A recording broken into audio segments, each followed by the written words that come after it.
Muito bem, estamos novamente no jornal Visão Espírita, no YouTube e no Facebook, enquanto não temos ainda as gotas de Espiritismo do nosso próximo estudo, nós vamos aqui com o Evangelho em pauta, um trecho aleatório que a gente abre do Evangelho para ler e comentar rapidinho aqui em 10 minutinhos, para a gente ficar juntos, pelo menos nesse período até que tenhamos novas gotas de Espiritismo. Já terminamos o Livro dos Espíritos, se você ainda não viu, nós temos desde a pergunta número 1 até a 1019, 423 vídeos, está na nossa playlist e no nosso canal, Jornal Visão Espírita. Temos também o Evangelho no Lar, Gotas de Espiritismo, Evangelho no Lar, que é toda quarta-feira, já são quase 55, acho que são 55, mais de 50, com certeza, acho que são 55 filmes, vídeos de Evangelho no Lar para você fazer conosco. E enquanto a gente desenvolve a maneira, crio uma nova maneira, né, pelas minhas imperfeições e pela minha falta de capacidade, para a gente conseguir fazer o estudo do Evangelho segundo o Espiritismo em gotas de Espiritismo, vai ser o Evangelho. Enquanto isso, nós vamos aqui com o Evangelho em pauta. Já estou aqui com a minha aguinha para tomar no final do nosso Evangelho em pauta. Vamos lá, vamos estudar um pouquinho. Bom, nós abrimos o Evangelho aleatoriamente e caiu aqui necessidade da encarnação. A necessidade da encarnação tem uma resposta a uma pergunta a resposta de São Luís. Deixa eu ver, só confirmar aqui. Cadê? Onde está? Sim, São Luís, em Paris, 1859. E depois uma explicação de Allan Kardec. Está no capítulo 4, itens 25 e 26 do Evangelho segundo o Espiritismo, na tradução da FEB. Vamos lá, necessidade da encarnação. E a questão é um castigo a encarnação e somente os espíritos culpados estão sujeitos a sofrê-la? Aí São Luís responde: a passagem dos espíritos pela vida corporal é necessária para que eles possam cumprir por meio de uma ação material os desígnios cuja execução Deus lhes confia. É-lhes necessária, a bem deles, visto que a atividade que são obrigados a exercer lhes auxilia o desenvolvimento da inteligência. Sendo soberanamente justo, Deus tem de distribuir tudo igualmente por todos os seus filhos. Assim, é que estabeleceu para todos o mesmo ponto de partida, a mesma aptidão, as mesmas obrigações a cumprir e a mesma liberdade de proceder. Qualquer privilégio seria uma preferência, uma injustiça. Mas a encarnação para todos os espíritos é apenas um estado transitório. É uma tarefa que Deus lhes impõe quando iniciam a vida, como primeira experiência do uso que farão do livre-arbítrio. Os que desempenham com zelo essa tarefa transpõem rapidamente e menos penosamente os primeiros graus da iniciação e mais cedo gozam do fruto de seus labores, de seu trabalho. Os que, ao contrário, usam mal da liberdade que Deus lhes concede retardam a sua marcha, e tal seja a obstinação que demonstrem, podem prolongar indefinidamente a necessidade da reencarnação, e é quando se torna, aí sim, um castigo, entre aspas. São Luís, Paris, 1859. Temos necessidade de encarnar? Temos. Alguma coisa que nós perdemos no caminho, digo, humanidade como um todo, que nós perdemos no caminho, foi a ideia de que nós estamos encarnados para auxílio na obra divina. Isso é extremamente importante. Cada um de nós tem uma missão. A gente às vezes entende missão como talento, parafraseando a parábola dos talentos, como um talento que nós recebemos, que a gente chama até de dom, o que seria presente. Dom é presente. Então não está certo. Talento não é presente, é habilidade. Alguém que desenvolveu aquela habilidade e está em provas. Está em provas com aquela habilidade que tem. Um músico como Pavarotti, um cantor como Pavarotti, que já desencarnou, com aquela voz estupenda, com aquela capacidade, aquela coisa linda, estava em prova, não estava em missão. Diferente de Mozart, Beethoven, que além de estarem em prova, também com seus talentos, estavam em missão de criar essas obras-primas para a humanidade no sentido da arte para a evolução do ser humano. Alguns pintores extraordinários também além das suas habilidades e estavam em prova, também tinham missões. Mas você pega, por exemplo, um jogador de futebol, ele está em prova. Que fica milionário do dia para a noite está em prova. Alguém que ganha na loteria está em prova. Alguém que começa a fazer videozinho dançando e mostrando partes do corpo e fica rico de repente, milionário de repente, está em prova. Ah, porque eu levanto cedo e vou trabalhar. Todo mundo levanta cedo e vai trabalhar. Se não todo mundo, uma boa parte da população levanta cedo e vai trabalhar e não temos todos milionários. Não é assim. E também não é dom. Ah, eu tenho o dom do empreendedorismo. Não, você tem uma habilidade que você desenvolveu em outras encarnações e está colocando em prática agora em prova, está em prova. Certo?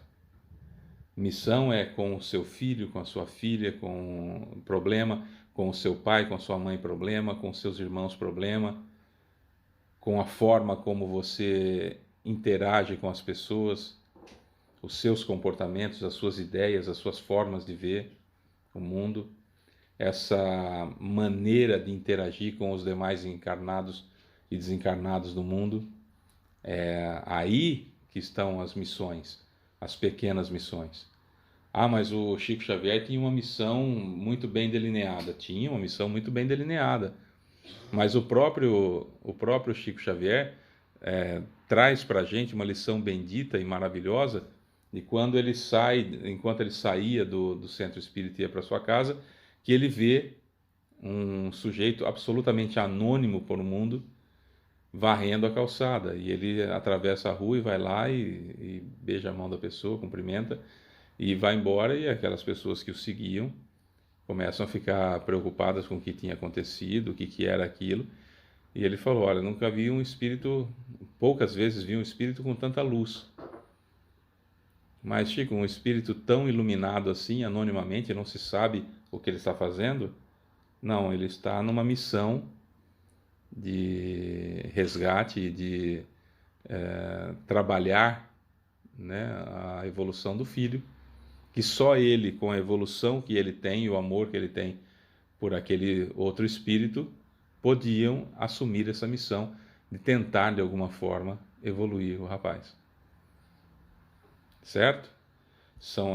Nesse caso era um homem, mas a maioria dos casos são mulheres, mães abnegadas que, independentemente do filho ser bandido ou ser qualquer tipo de pessoa execrável, está lá em cima o tempo todo dando exemplo, e é normalmente a mãe dessas pessoas, desses delinquentes, o ponto que faz com que eles voltem à realidade, que faz com que eles aceitem, por exemplo, um resgate no plano espiritual ou algo que o valha. Então, as missões, elas são nesse tipo.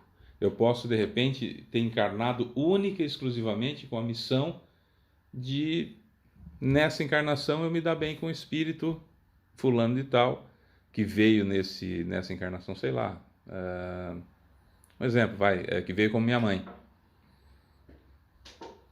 Certo? Aí aquele espírito que veio como minha mãe, a minha missão e a missão dela, por exemplo, seriam única e exclusivamente reconciliarmos-nos. Só isso. Só? Isso é enorme, porque para que aconteça a reharmonização entre nós, vai ter que haver um esforço sobre-humano dos dois, que envolve um monte de outras situações, um monte de outras pessoas, várias circunstâncias de evolução pessoal, de vencer ao homem velho, como dizia Paulo de Tarso, Paulo Apóstolo, vencer o homem velho aqui dentro de mim, que quer fazer sempre a mesma coisa, e dar força por homem novo, que é o espírita, e no caso dela a mesma coisa. Então, parece ser uma missão menor, porque a gente pensa em missão como alguma coisa semelhante a talento, ou algo que material que a gente vê por aí, e não é isso necessariamente. Aliás, não é absolutamente nada disso, porque isso que a gente entende de talento, de grandes missões, na realidade são grandes provas pelas quais os espíritos estão passando, preparados que estiveram, que foram, que montaram suas encarnações para isso. Ah, o fulano tem a missão de ser presidente do Brasil. Não, presidente do Brasil, qualquer porcaria pode ser, já visto o governo anterior. né? Nós estamos gravando esse vídeo em 2024, eu estou falando do resquício da porcaria não que esse seja bom também, mas o outro anterior foi o pior, definitivamente. Haja visto o que aconteceu na pandemia e a quantidade de pessoas que morreram por sua teimosia, entre outras coisas. Mas enfim. Então qualquer um pode ser presidente, não é missão, é prova. As pessoas têm habilidade de contatos, de falar o que a outra pessoa quer ouvir, nós temos habilidades de tirar o melhor da pessoa, tirar o pior da pessoa. Há na história do mundo pessoas que tiraram o melhor dos outros, como Gandhi, por exemplo, que tirou o melhor do povo da Índia e fez uma revolução sem derramamento de sangue, sem pegar em armas. E como tinha Hitler, que conseguia tirar o pior das pessoas e criou tudo o que ele criou.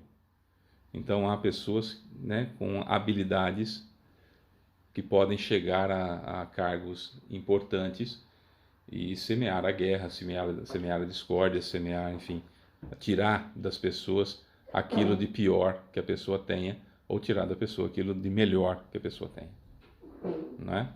Então, missão é uma coisa, prova é outra, nós precisamos separar bem essas situações. E nós vamos encontrar muitas vezes missionários que estão em provações dificílimas, expiações complicadas, em provas também, porque envolve um monte de situação, e sua missão. Percebam que são coisas distintas, né? Mas missão todos nós temos. Por mais específica ou mais abrangente, mas todos nós temos a nossa missão. E trabalhar na construção de um mundo melhor, coautores de Deus, é esse o objetivo da nossa encarnação, basicamente, né?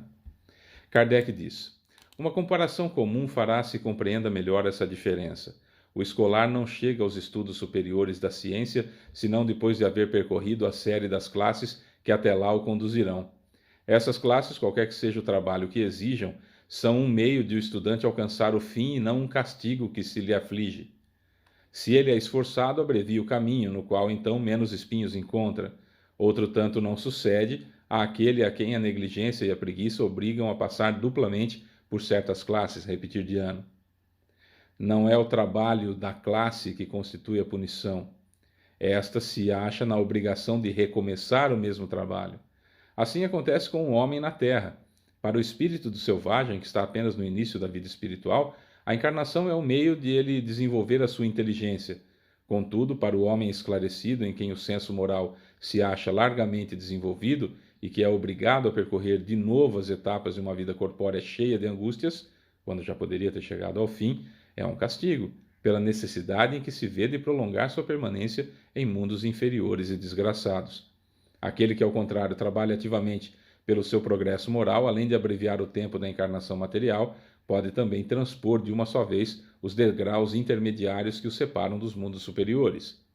Não poderiam os espíritos encarnar uma vez em determinado globo e preencher em esferas diferentes suas diferentes existências? Semelhante modo de ver só seria admissível se na Terra todos os homens estivessem exatamente no mesmo nível intelectual e moral. As diferenças que há entre eles, desde o selvagem ao homem civilizado, mostram quais os degraus que tem de subir. A encarnação, aliás, precisa ter um fim útil. Ora, qual seria o das encarnações efêmeras das crianças que morrem em tenra idade? Teriam sofrido sem proveito para si nem para outrem. Deus, cujas leis todas são soberanamente sábias, nada faz de inútil. Pela reencarnação no mesmo globo, quis ele que os mesmos espíritos, pondo-se novamente em contato, tivessem ensejo de reparar seus danos recíprocos por meio de suas relações anteriores. Quis, além disso, estabelecer sobre base espiritual os laços de família e apoiar numa lei natural os princípios da solidariedade, da fraternidade e da igualdade. Evangelho segundo o Espiritismo, capítulo 4, itens 25 e 26. É isso, eu sou Fábio Pereira, esse é o Evangelho em Pauta. A gente vai se vendo por aqui, enquanto não está pronto, não está desenvolvido ainda o método que nós vamos fazer, as gotas de Espiritismo do estudo do Evangelho segundo o Espiritismo. Fiquem com Deus.